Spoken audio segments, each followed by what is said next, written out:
Lovely setting up there with that light going around. I mean, I'm in the right place, right time. Perhaps not an evening tide, which would be better, but you know, catching one mackerel would be something.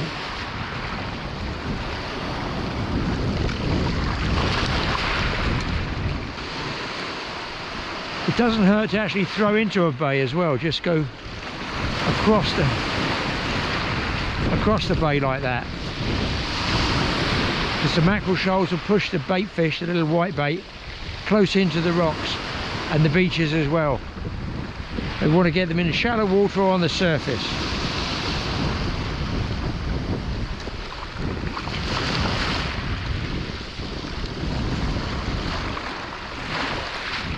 The downside is I see no birds working.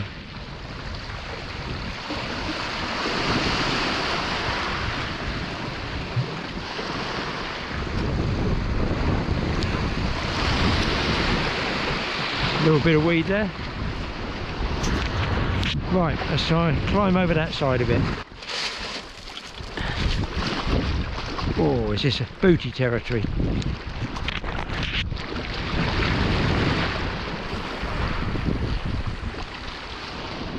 That's a good cast, I say it myself. I'm not going to let that one sink. So I don't see any bird activity, so maybe if there's any fish they're deeper. And I'm just going to do sweeping motions like this.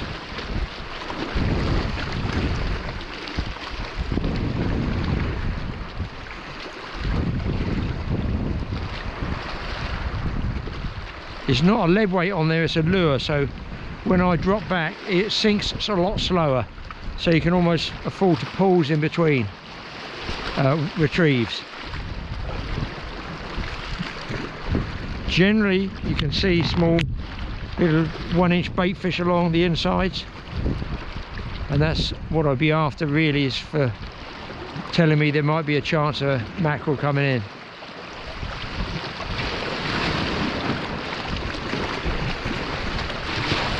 Right, I'm going to switch off, come back if I do actually stumble into something. Well, I lost a set of gear out there, way out, it's weird. But so there's a set of those feathers and a nice expensive lure. So I'm going to come down here because there's a bit of a tide dip I saw here. So a boat was drifting in here and he stopped there. So there's a sort of dead spot. And I wonder if that might be worth a shot. And there's an ominously large black cloud there. I just hope the wife has not walked too far, because moi has the umbrella. Yeah, see there's a point with a rip over there. I figure it's worth a shout. Just lure only, just got the lure itself.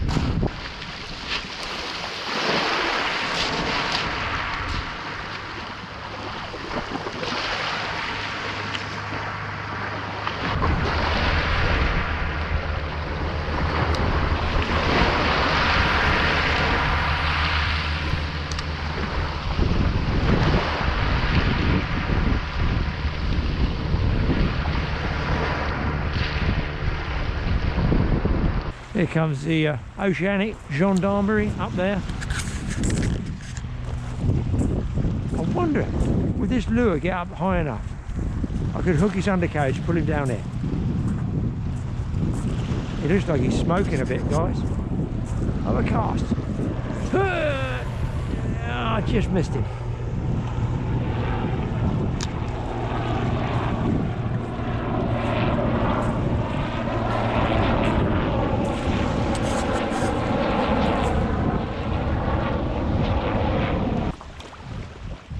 Well, I've walked all the way around this sort of point here, and I'm throwing and casting and getting nothing.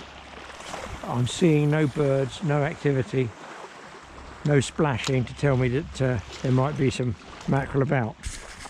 So I guess I'll work my way back to the rocks, and a few casts there, and then it's off for a slap up roast dinner. Horseradish sauce and the complete trimmings, possibly washed down with, yes, you guessed it, a pint of doom or similar liquid refreshment. Lovely and clear the water, tide's now pulling this way, so that's why I'm walking back to the right, 'cause it's starting to ebb, and I'm thinking where that rip is there could have been small bait fish being washed back and the mackerel coming at the end there. The other downside, you have to look. Oh dear, there's not one other angler fishing. Is there something they're trying to tell me? Yes, the roast dinner is better than the fishing, Graham. That's the truth of it. But you've got to try, folks. You come all this way, I just chuck a rod in, little box of lures, 1 hour, high tide, low light conditions, weed on the hook, not good. And there's always a chance, but not seeing the birds being active is a sort of downside. I'm actually letting it sink, look like this. I'll let it go down because it's quite deep out here. Just 1 or 2 birds moving a bit. They're probably sitting on the water waiting for the ebb tide to start ripping out a bit. And then I'll just sweep it back, wind down. I used to catch loads of mackerel like this off deep water rock marks. Ireland, down the West Country, Scilly Isles. So the jig comes up, falls down, comes up, falls down. And nearly always, I found they seem to hit it on the downward stroke as it's falling. But possibly not today.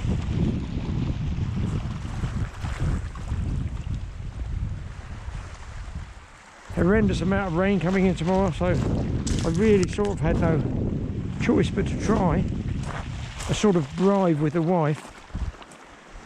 I mean, look, I took her into 3 charity shops, people. Not one of them would take her. So I suppose I've got to take her home. Oh well. There'll be one day. She'll be hung on a peg somewhere. £9.50.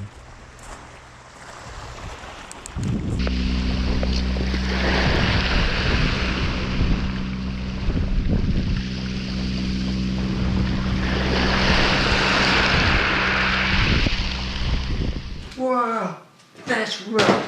I never did get any fish, but at least I was out there trying. Hopefully, if this weather settles down, I'm going to hit the beaches again and see if I can get some of those mackerel. And with no fish, there's only one thing to do. Entertain you guys with some of my random productions. Enjoy.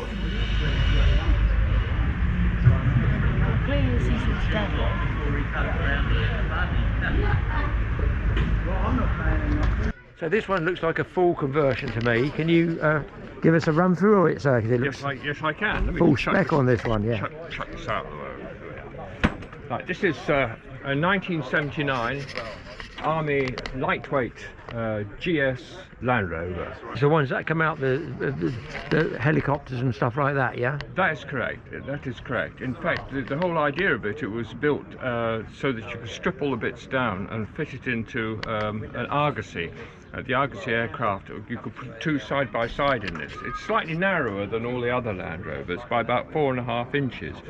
And also it doesn't have big things sticking out of the wheels like this. Oh, what do you call it, at the end of the hubs? You can tuck them up. So you can tuck them up tightly. If you look down here, you'll see. Oh, I see, yes. They're slightly different, the hubs. Just down there. Yeah. Compared with this one. In 1979, it was the Westland Whirlwind, I think, that would lift them, and it was the Argosy that you could fit them into. A very successful vehicle, actually. Yeah. The engine's much the same as in any other Land Rover, so 2.25 petrol on this one, and it's. Why did it? I'm always curious. Why did they use petrol, not diesel? I thought there'd be more power with a diesel engine. The Army ran on petrol. It always had done, and very few vehicles were diesel back in the 1970s. They were all petrol. And yeah, pretty much, except for probably some heavier I always think lorries, more power, diesel engines. So you know, that's sort of. I always think, wonder why petrol. I think it was probably too fundamental a change. I'm just going to turn this off so it doesn't interrupt. Yep. Too much of a fundamental change, so they stuck with petrol for a long time. And as you probably know now, they're really all diesel. So this one, it was actually a GS body. That is to say, it had long seats that ran down the length of it, and you could get, I think, seven men in here. Seven? Seven, yeah, but not now. It's been converted slightly to a radio vehicle, what's known as fitted for radio. It's not truly a fitted for radio. Somebody bought it and started adding stuff to it. Yeah. You can find GS vehicles that have the Dexion fitting there, and two radios like this, which are backpacks. And the whole idea of them is that you could take them off and wear them. The man could wear them and go off and do his stuff and then come back again. So they keep a sort of base camp transmitter here, and say have a couple you could take on backpacks and send guys off and do surveillance or whatever.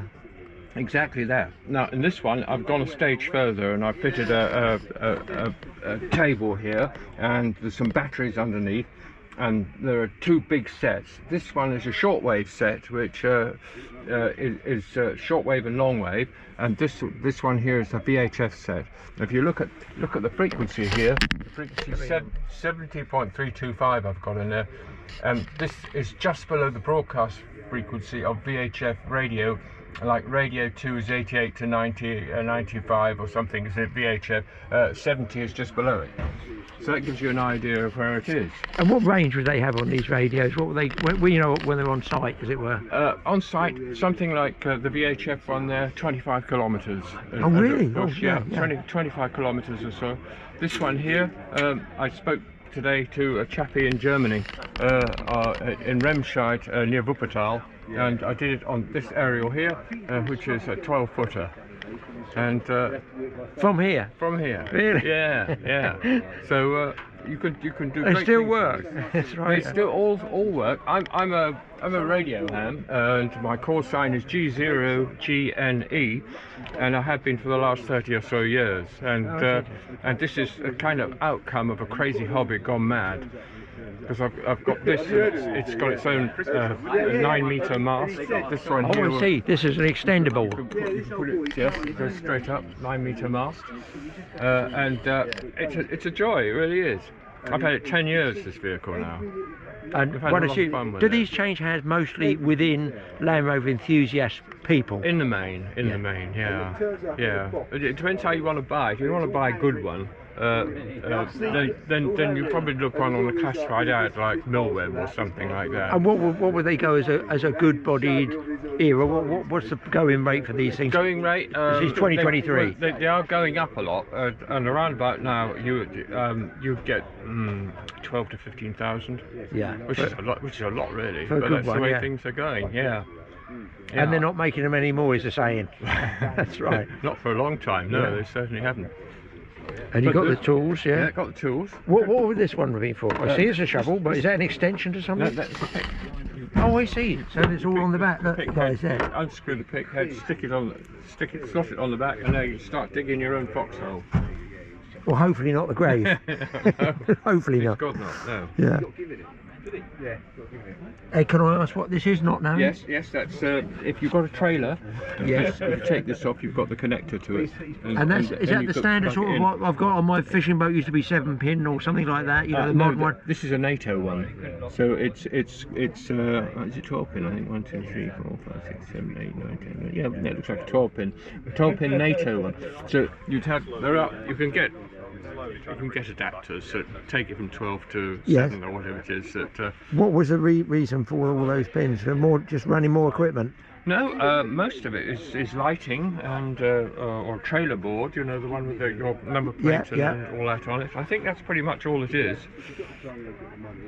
It's a standard thing anyway across all military vehicles. It would be the same. They may not use all the pins. This extended aerial. Yes. I mean, the cover looks new. Is that like original, or did you have to? Are they made for enthusiasts, or is it something you've converted? No, this is a military piece of kit, and you can buy these separately from people who deal in military stuff. Yeah. And you're probably going to have to find yourself a clamping situation here, like this lump here and this one here. You're going to have to find one to fit one of these, and then you're home dry really. And canvas-wise, because as I say, my son's got the a lightweight, but right, it needs a lot of TLC. The canopy. Any suggestions for preservation of? Yeah, keep it in the garage. Keep it dry to stop the mildew and stuff. That canopy's at least 12 years old now, and they do last if you keep them in the garage. Do you treat them with anything?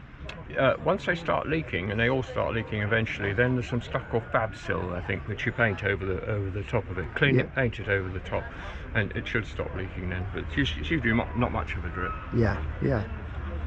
That's how it keeps. And on the side here, you've got. Yeah. Would that have been as per new? On a radio vehicle, it would have been. Yeah. Oh, really? Yeah. And in fact, I've stuck this in there because when you're trundling down the motorway at 40 miles an hour, it's quite nice to have that on, and you can see that they can see you from a long distance. They start to pull out really quite early when they're coming to overtake you, and that is a blessing. So it's good to have a whirly yellow thing. Yeah. But if you come on this side, you see exactly what that is. It is to put aerials in. Oh, that's what it's for, yeah? That's what it's for, yeah. Yeah, I've got it. There's a bracket mounting there. That's it. And I put some soft tape in there because I'm always banging my head on the damn thing. And chassis and work on it, was there much needed to do? Yes, every now and again you'll find that it probably needs a bit of patching, or the thing that usually goes on it is one of these, the back beam, and then you can still buy them. Oh, really? Yes, you can. And you get a good guy who's good at welding, and he can take all this stuff off and put this one on. This one's about a year old because mine started to go, and it seemed like a good idea to change it.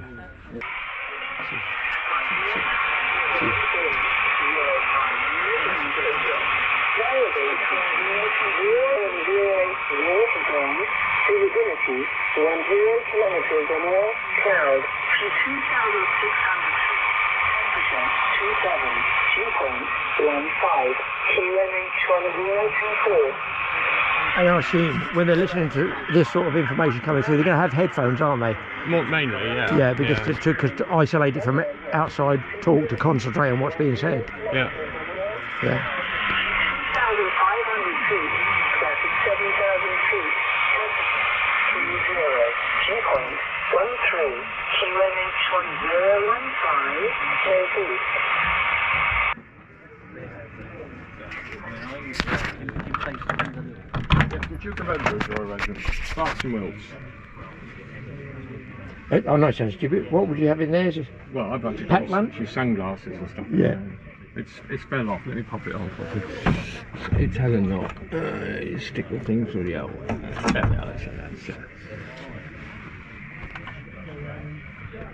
Nice shiny pedals. They've been worn. Yeah. It's had some use. It's done 109,000 miles. Most of the pitch. I got this at 60,000 kilometres rather, and it's done 109,000 kilometres, 740. So it's done a fair bit with me. Yeah, yeah.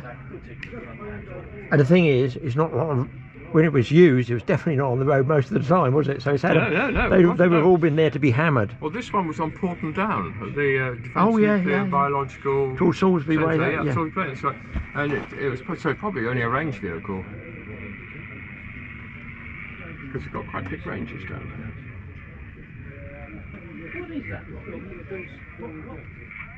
They all look and say, "What's in that pink bag? Pink bag? Is that his sandwiches?" Yeah, sandwiches. They look at everything. What? Yeah. Sorry?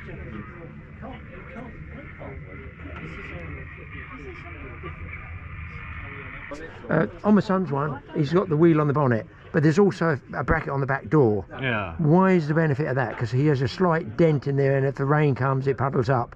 So I said, take it off. I've seen other people just store them in the back. Yes. Oh, well, there we go. There we go. You can store them in the back. Yeah. But what was the benefit of not having it? Is it visibility by having it on the front, or weight distribution? It was really so you get more stuff in the back, I think. That was really for. They take up a lot of room. I mean, look at that one. It takes up loads of room. Yeah. I think that was the original thing.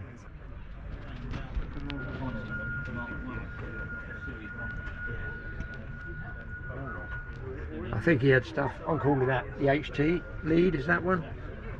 Yeah. They fitted an HT. he needs a new starter motor, and we couldn't get it started. And I said, I think it's starter motor sticking. And I remember when we used to have lorries years and years ago, my granddad used to go out and we put what we called a drift, a piece of brass tube there, and hit it with a hammer to try and free it into starter motor, you know. But I think he needs a new starter motor. So, if that one's the HT coil or the distributor cap, as we call it, what's that one over in the back? No, that's the coil. That's the coil. That's the coil, yeah. And that's the distributor. Yeah. That's it. So this will be an air filter, would it? Yes. Oil filled. Always get a big battery, as big as it will take. You'd recommend that anyway, would you? Yeah. With any Land Rover, yeah. Any car really.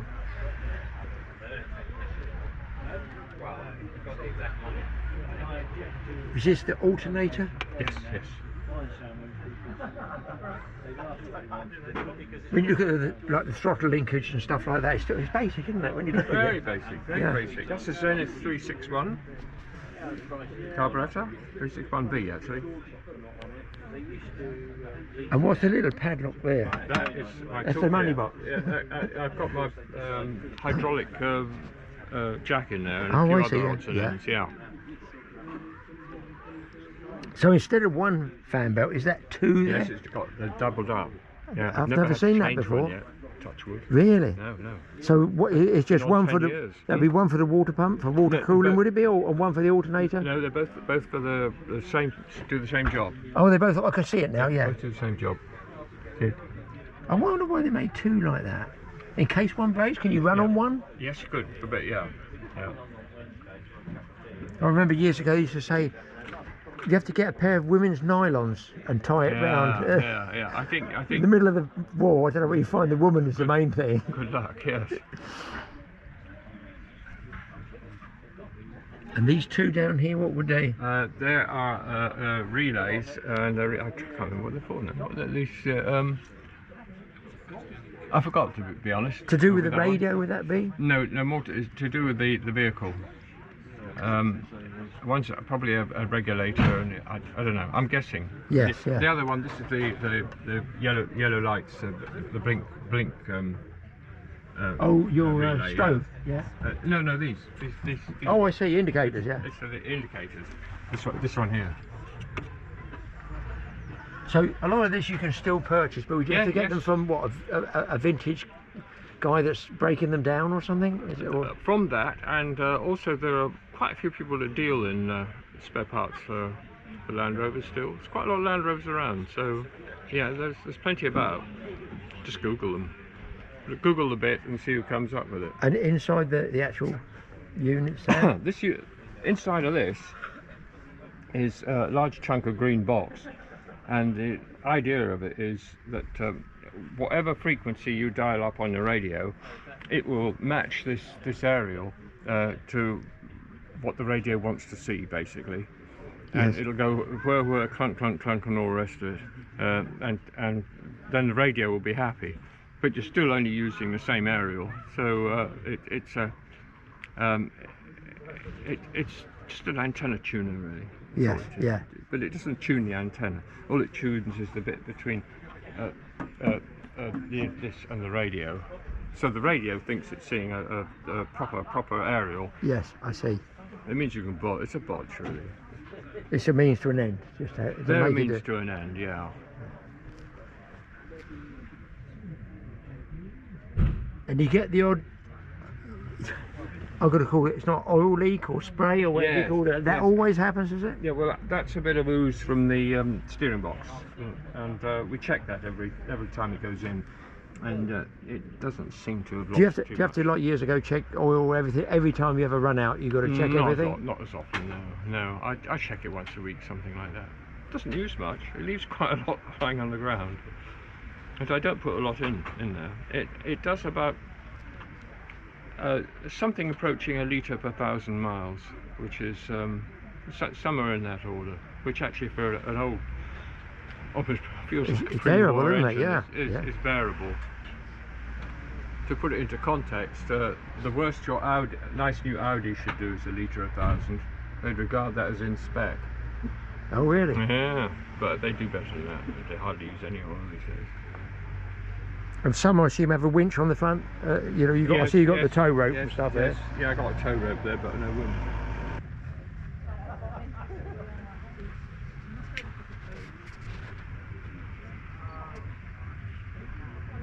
Got the fox hunting spotlight as well. Yeah, that's it. It's a bit of lamping. On my son's one, I noticed they got the leaf springs, Yes. and then they got sort of shock absorbers. Yes. Is that for dropping it from a helicopter? No, why would it be that's for boat? Is that just? It's just a road item. You know, it has to have shockers, otherwise you'll be, you know, to damp off the. The leaf springs would be too flexible. Yeah. I've got you. Yeah. They wallow horribly, I should think. I've got you. Yeah. Even so, this is a bit noddy on the front end. Yeah. But I've got some really hefty springs on the front end of this one. Is that ones that would have come as standard, or would you have fitted those? These we fitted because the ones I had as standard were only, I think, 4 or 5 leaf springs, something like that, and they weren't quite enough, and they were starting to sag. So yes. I've got some heavier ones on the front, which are 10 leaf springs, and although it nods a bit more, but it's fine. It's quite stable.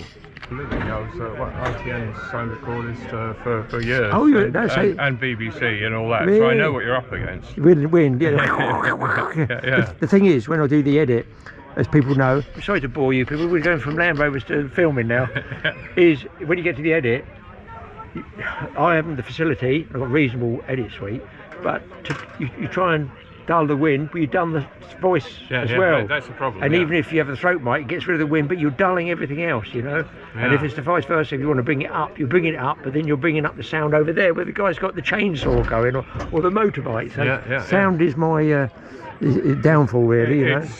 It's a tricky business, I must admit. I had 40 years in doing it. So. Oh, 40 years in it, yeah. Yeah, so I'm with you. I know what you're up against. Yeah, the chap we actually, when we first started about 12 years ago, we went to a gentleman, and he was much like yourself, involved in, I think it was like sound recording. I think it was Reading Way, and he told us to get this edit suite, which he said, keep it quiet. It's just industry standard. Is really good for amateurs, you know. And it's called Edius. It's called the company's called Edius. I don't know. America somewhere, but it's really handy little thing. Not I know how to operate all of it. I only know just enough to make a little fishing film. But yeah, the sound is the thing. Sound is the thing. Oh, that's brilliant. Yeah, no, thank you very much for that. My pleasure. It's all interesting. You know, I'm sure a lot of these guys are happy to talk about things.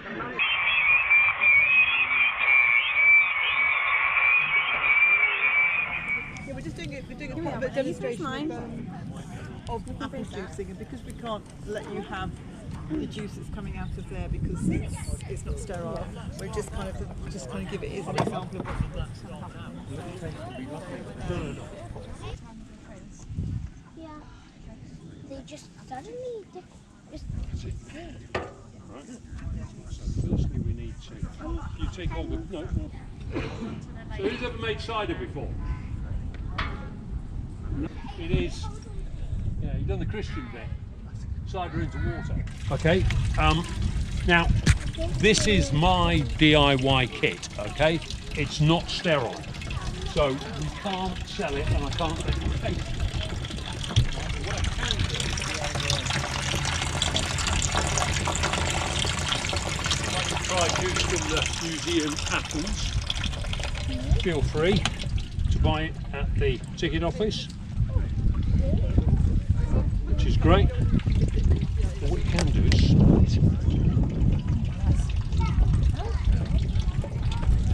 I want to smell. It smells like banana. So if that was It stacked, smells like banana. I beg your pardon? It smells like banana. I guess I don't know what to say to that. I thought it smelled like apples. They're apples. Yeah. If that was a full stack of cheeses, as I say, probably 6 or more, you would take an hour to press it. Because the harder you press it and the faster you press it, the more pulp you force through the mesh, and so the more pulp you get in the.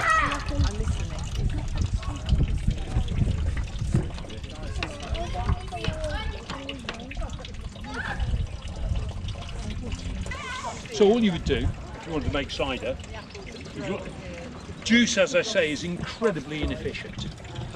You get basically a pint to 1.5 kilos of apples, so 1 to 3, which is not great use of apples.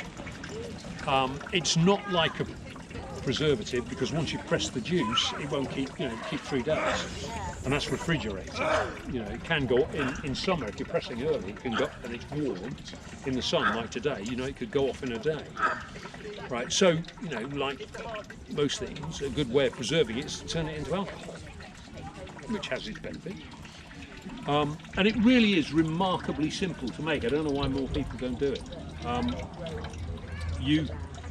If you left the apple juice as it is now, it would naturally ferment.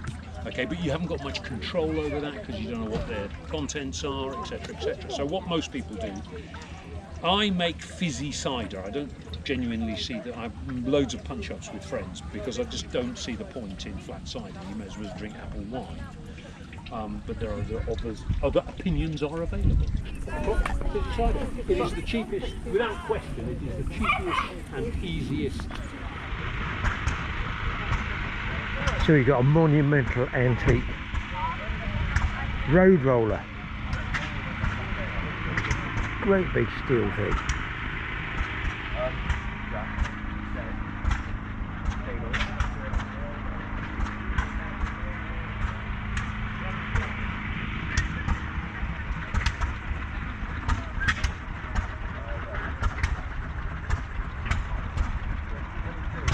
And here goes the engine, look.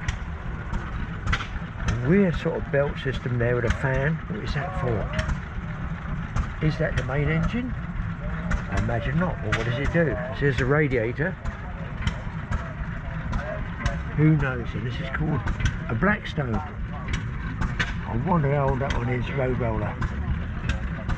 That's the weirdest clip together belt I've ever seen. Somebody might know. It's sort of leather that's stapled together. And locking, oh, I'm glad I touched that. Locking sort of drive shaft that engages down in there as well.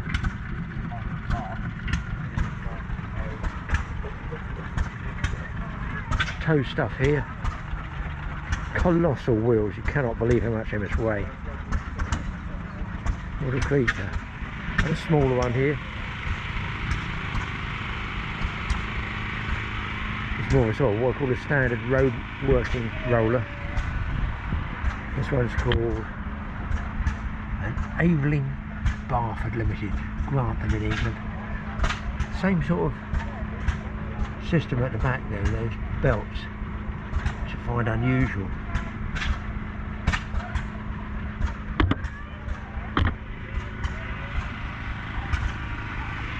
Steering wheel is there, horizontal, and both gears, I guess. Let's walk around just here. They're actually called stationary working engines, and there's a club, I think, that get them going. They're trying to get one going here now. There's a row of them there.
bicycles. You. And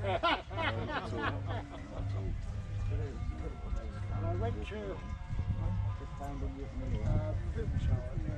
Siege, Claymore. I bought 2 bikes. And then was a rally. And it turned out to be a 1906 rally, quite early. Single speed. I brought it home, blew the tyres out. Well, here's some old traction engines for you people. Small traction engines, these ones aren't these small ones. 1, 2, 3. And one working one with a sort of flatbed unit to it. This is your one, yeah? Yeah, Yeah. How old would this be? built in 91. And this is a, did you call it a reproduction? What do you call them? Is that what you mean? It's just models that people make. They make them up themselves Yeah, from... that one, we just finished that one 2 years ago. That's 14 years work on that one. Well, This one was finished in 1991. but do you make them from a plan, or you buy them in kits, or how do you get the parts? There is a firm that does them in kits, but it's not a true thing really. This is an exact replica of the engine full size. I've got you, yes, yeah. And that is a true replica of that engine full size. So they're not made as kits. Yeah. You yeah. make them to suit what you're wanting to make. But do you just buy the parts and put it together, or do you just you have to machine it all, or send off for it, or what? Well, that one's 91, there's a few bits and pieces on that, but that one over there is actually built from scratch. Oh, we've done all the measurements off the full-size engine, we copied it, we scaled it down, and everything's been done on that. Virtually everything in our own workshop. Really? Goodness me. As I say, it's taken me and my son 13, 14 years to do it. Wow. Well, the same principle as the old ones, they've got to be maintained, oil and all that, exactly the same. Exactly the same. The boiler certificates, boiler tests and everything the same as a full-size one would have to have. So you have to have a test certificate. Why is that? Because it's under pressure? Yeah. Oh, really? Yeah. Yeah, you have a boiler test and a hydraulic test, and then every 10 years they want to really strip it down and have a good look at it. Now, who covers you for that? What is the who's the governing body? The governing body, well, health and safety. Is that what it is? Because it's But the thing is, that's any pressure vessel. You know, if the carriage got a compressor in it, that should have a certificate on it. But it's usually you've got an assessor that goes around and examine it on behalf of the insurance company. I see. Yes. Yeah. And what about coal? Because they tell me that it's more expensive coal now. Well, we got a wonderful government. We can't mine a coal in this country anymore. Up country where they had a big power station. They mined it open cast about 3 miles down the road. Oh, really? Yeah. They shipped it straight into the power station. Yeah. They closed it down because it was burning coal. So they then converted to wood pulp or wood chips. Yes, I've heard that. Apparently, yeah. And in their great wisdom, they were getting the wood chips from Canada. Yes. And it was coming across in big boats. But the power station's on the east coast of Britain. Yeah. And the biggest port that could go into these big boats was on the west coast. So they had Stobart's lorries on contract taking it across. One to the other. But now they scrapped that idea. I don't know what they're doing with it up there. So your Polish coal, they tell me a lot of it now, is it? Or can you still get the Welsh coal? That is some steel coal. There's a place in Wales, Fashfar, and it's no cask pound, and it is good steam coal. Steam coal, that's right. Yeah. Steam coal, it's burned Well, it well. burns clean, is that what it means? Yeah, well, there's not a little, there's a bit of Yes, smoke you, yeah. there, you get rid of it. And they can't mine anymore. Nobody in this country can mine anymore, but they have a big stockpile. Oh, so they can work off that. So we've managed to get round it and get some, but the answer from all the clubs that into this sort of world and full size, they've been on with the government about it, and they said, well, we can't mine it in this country, but we can buy it in from Russia. Yeah, they're still using it, yeah. It just makes no sense at all. I know a chap, he's got a son in Australia. Yeah. And he's first engineer on a cargo boat. Well, they built 5 cargo boats to go from Australia to China. And they do that all the time. Because they do a lot of coal in Australia, don't they? They ship out about 5,000 tonne at a time. Wow. And that's going up day and night. Yeah. Yeah. So, you know, what we're trying to save It's nominal. Not even on the scale, is it? Yeah. is pathetic, yeah. But that's how it to go, isn't it? It is. That's the way it is. Yeah. It is the way it's the way the world's going. Oh, yeah. I filmed some of the big units, you know, Yeah. a couple of weeks ago, and they were saying about it. That is the water pumping water into the boiler. At the moment, it's just recycling it back into the tender. Yes, that's what a lot of them do. I notice even the other stationary engines do Yeah. the same thing, recirculate. Yeah, now you can hear him now. Yeah. He's pumping it in the boiler. Turn it off and it's going back into the tender. You glue it sort of in front of the tyres. Do that bit. Are these all old ones, or are they like fairly modern? That are, you know, 40 years old or something? I'm not sure, to be honest. Some might be a bit older. This Right. it's Andy, isn't it? Yeah. You're just the fingers. I'm just helping out. Fingers Malloy. Oh, Hopefully. whoa, Alice. Alice, I've been there, that type of thing, trying to do lots of souvenirs together. Be able to do this. It's a fair chance you'll be going around with the flywheel as well, I should think. Just got to get a bit of stickiness on one end, and then it might settle. Keep that taut.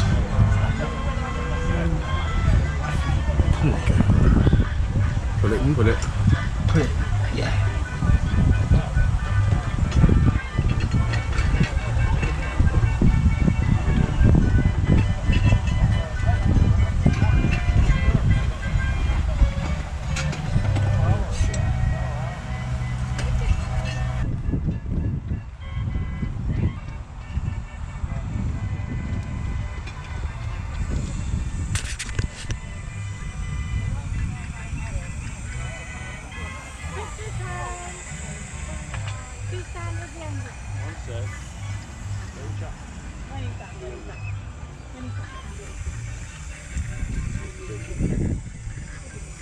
I need a stick like that to keep it too big. A big one.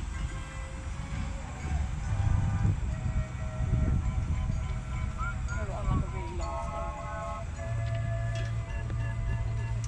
The Pennon Way, I always regret. Walking or just Always regret not going to house stage. I went to house stage and back along Adrian Floor. Yeah.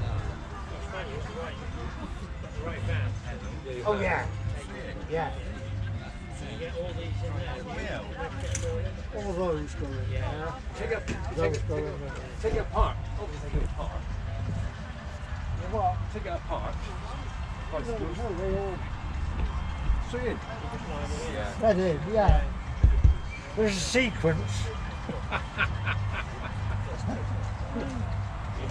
Yeah. Yeah. And of course they've all got to be tied down.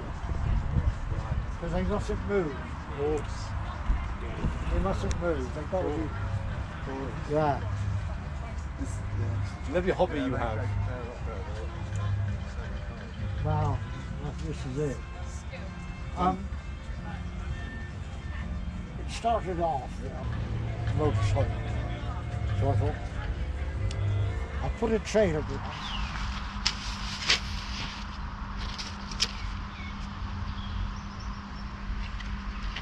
So it's changed over time in the gardens. And the old flowers here just starting to look a little bit peaky after all the rain we've had. Look, they're just starting to, what I call goes rotten. It's going to come to the end of their time. So over the other side, I've already ripped them out, obviously with the help of the slugs. So what I intend to do, if I can find time, is to sort these gladioli out. Now maybe somebody can tell me about these tiny baby shoots at the bottom, because I tried digging them up without damaging the bulbs. Do I dig those up? Are they small? Well, they are miniature bulbs. I can see that when I dig them up.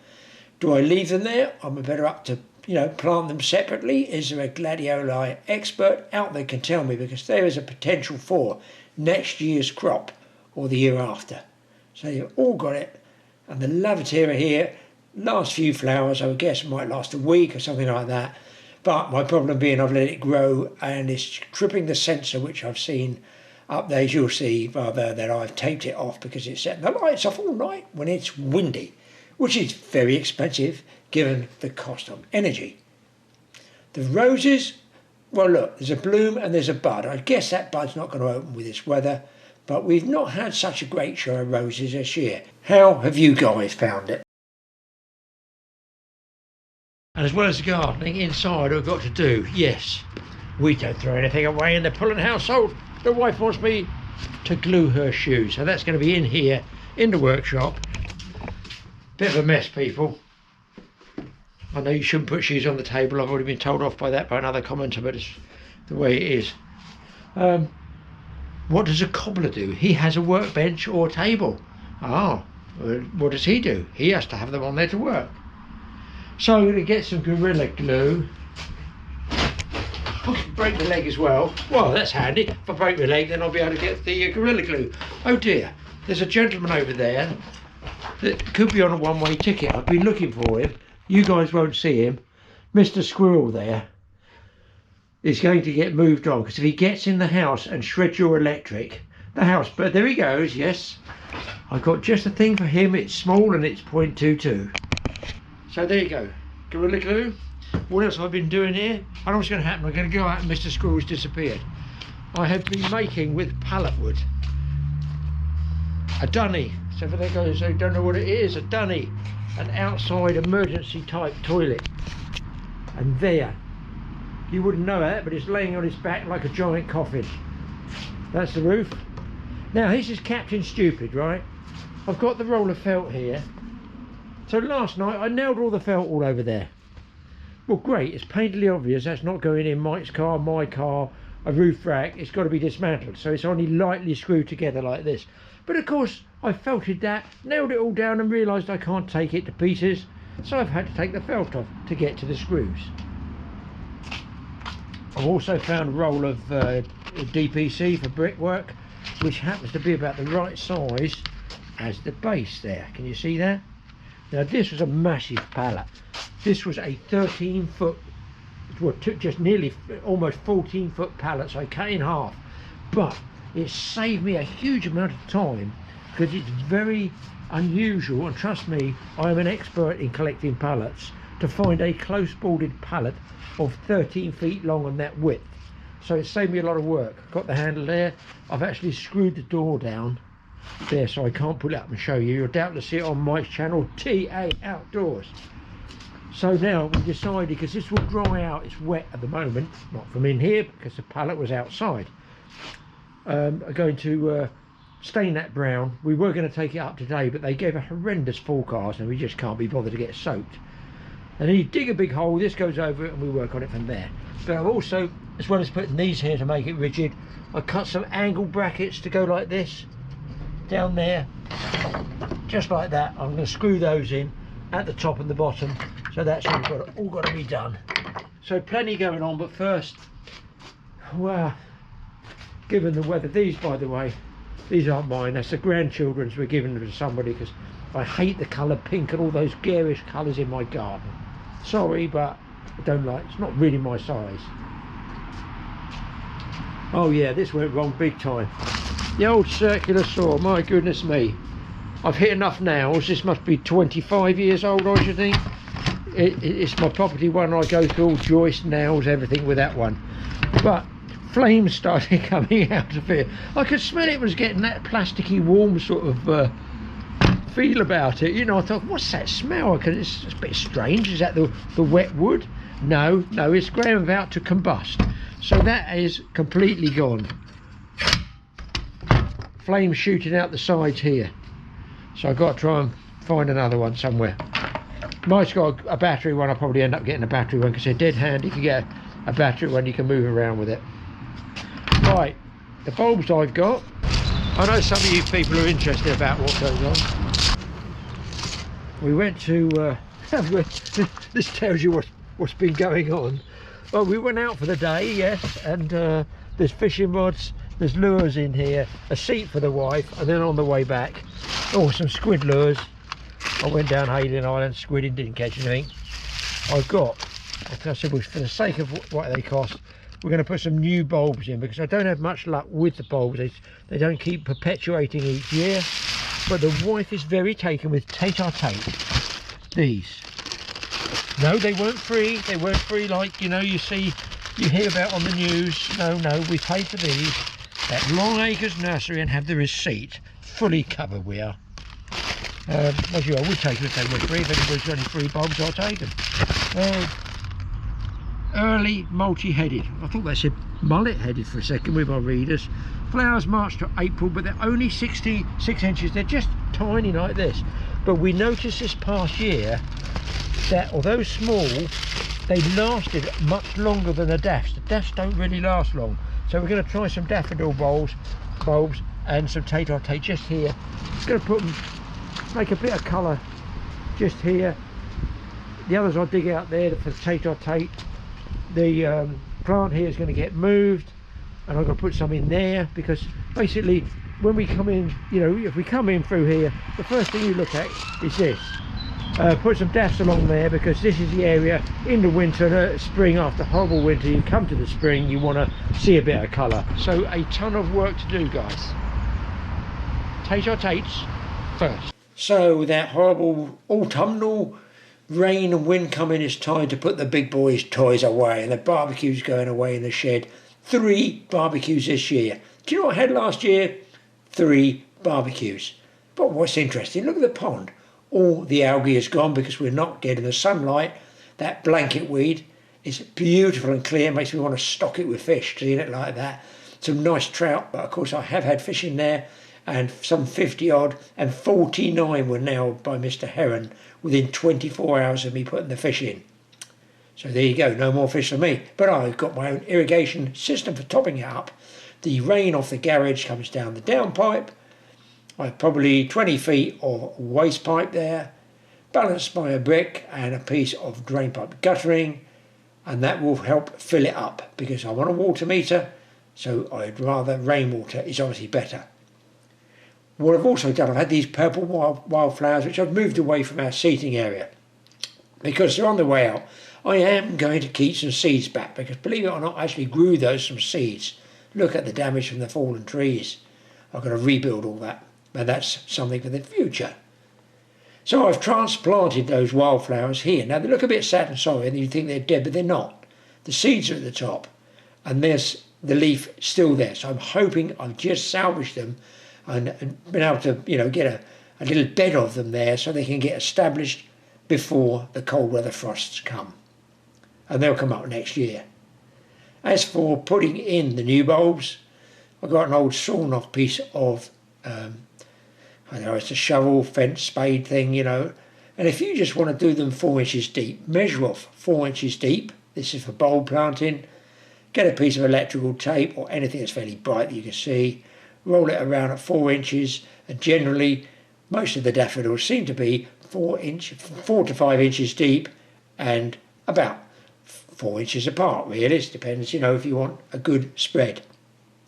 So I can knock out a load of the right size holes for those smaller Tate-a-Tates. Look, 4 inches deep, 4 inches apart, and then it's just basically a simple matter to take them out of the packet and drop them in. Make sure you put obviously the wide fat end, the bulb, the roots at the bottom, the pointed end where the shoot will come from towards the top. All seems very simple, and next year, hopefully next spring, I will have a glorious display which I will be able to film and show you people. Still on the military theme, guys, I've come across something I definitely want to play with. It's already been running once, but it looks like it's got issues now. Everybody likes something with a big gun. I think I'm going to have to do it the hard way. Bugger. I was like, cheese come down to see you the other day. Said hello. Yeah. Sorry?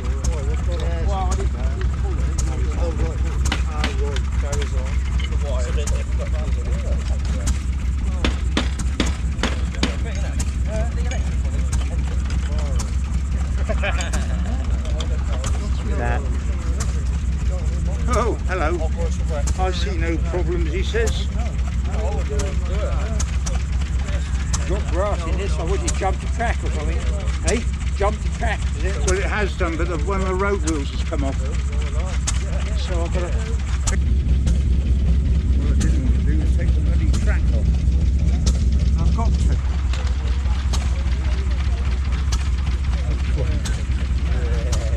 That one.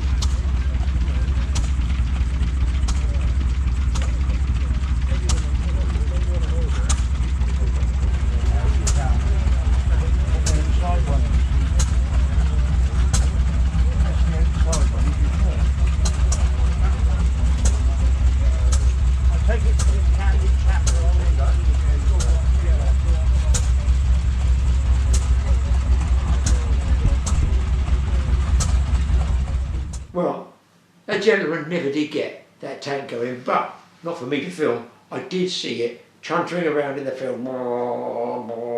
They go quite fast actually, and it's one of those things you want to have a go at yourself, don't you, as a sort of boys' toys, well, big boys' toys actually. But you can see that there were men standing around going, I want one of those. Anyway, what's next? Oh yes. Well, hopefully there's something to interest you on another midweek fishing film. Oh yeah, the old girl has finally been fixed there and is awaiting action. Well, I'm quite pleased with it actually. I barely lost 2 or 3 inches, that's all it was. And Grant's tackle up shot drilled that out for me because it was a solid spigot that was in there without splitting the actual blank. I've cut the, if you like, the solid glass down, shaved it down with a Stanley knife so it goes inside here, okay? Glued it in with Aldite at the right ring distance, I feel there and thereabouts. And then of course just for safety, because you've got a socket like that, you've got a lever here. It's going to pull hard, it wants to splinter that apart again. So I've always thought, I've been told to whip over the top edge there. You might just be able to see it. So there we go. Please don't break, please don't break. There's a lot of fish for you to catch still. So that's that. Now then, have you guys ever heard of anything called pennywort? No, I don't know personally, but a gentleman, another fisherman I was talking to, told me about that. He said, have you ever heard of that, Graham? I said, actually, no, I don't believe I have. Apparently it's a weed, sort of tends to float quite a lot, but grows, did he tell me 20 centimetres a day in the back end of summer or something crazy? It is apparently in plague proportions in some rivers in the Surrey area, and they have to manually get it all out there. It's so bad, not just fishermen, the paddle boarders, canoeists, they're all having trouble with this stuff that's choking the waterways. Oh my God, if we haven't got enough problems at the moment, we've got even more now. Pennywort, apparently it comes from, I think, aquariums or garden ponds where somebody decided they want to get rid of their pond. I thought, oh, I'll save the planet, I'll put that lovely weed into the local canal, river or whatever. Well boy, it spread like a plague, like the crayfish, cormorants, everything's against the rivers, and now we've got pennywort. So put in the comments if you've ever heard of pennywort. I personally haven't. Now you people might be able to help me here because we're never really sure what happens with the algorithm and that in YouTube. So if you feel so obliged and you want to help us out, just for this film, if some of you, or as many as you want, could hit the subscribe button just so we can follow it for 1 week with one film and see if they are actually logging subscription on each film. We're not sure. So if you could do that, look, by all means unsubscribe at the end of the week if you want, that's fine. But it would just be a help out if you could do that so we can actually see the figures up, down, sideways, whatever, because we're sort of not sure they're working right, I don't know. You guys can help us out there. Well, bit of fun this film, it's a midweek special. Let us know in the comments if you enjoy this type of thing. Fishing's on the Friday, not a problem, but midweek I feel I should be able to put up what I want if it entertains you guys as well. So much the better. And there is a lot more to come, trust me. And don't forget, Mike's channel, TA Outdoors, pop over there and see what he's up to as well. We'll catch you, well, in about 48 hours.